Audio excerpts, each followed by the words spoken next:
A disease that devastated trees in the North Bay during the 90s is now making an aggressive return. Researchers say the increase in sudden oak death is partly due to wetter winters in recent years. And joining me now is arborist Blake Watkins. Hey there. Hi. Thanks for coming in this morning. So let's just talk about sudden oak death. What is it? It's a fungal infection. It attacks the base of the tree first.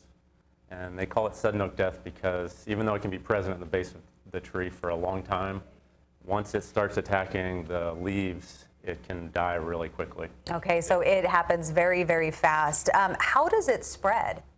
It spreads in wet weather. It spreads in rain, high winds, and it actually spreads from oaks to our native plants, our laurels, toyons, madrones, and things like that. So it has to have these adjacent plants to spread from tree to tree. And why is it worse now, it seems like, than never before? Well, wet weather is part of it, but also I think the effects of drought, hot, dry summers that we've been getting are also stressing the trees and making them more susceptible. So is it affecting trees all over California or just in certain spots? Oh, well, mainly Northern California, yeah, but all over the Bay Area for sure. So all over the Bay Area, it doesn't all necessarily have to be up in the mountains? No, there's several different oak species that are affected. So tan oaks, black oaks, and in the immediate Bay Area, our coast live oaks are really susceptible. How can you tell when a tree has it?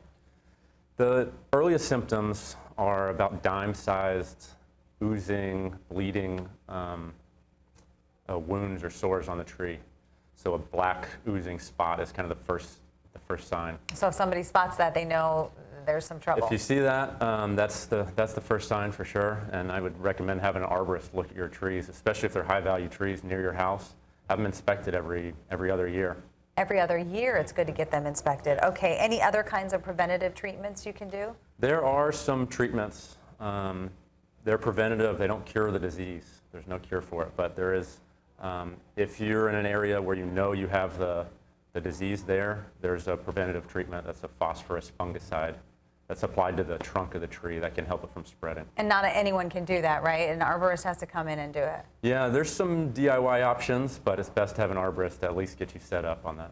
Yeah, to definitely do it right. Okay, anything else people need to know to protect their trees?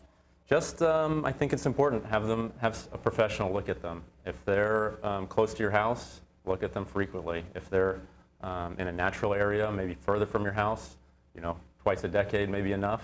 But if they're close by, especially as we get storms and into these, storm season, it's a good idea to have a professional look at them every other year. You always say the rain is a double-edged sword because we don't want drought. We've had that, in the last few years, and we get these wetter winters. But then what happens? Yeah, it leads to some more issues. Yeah.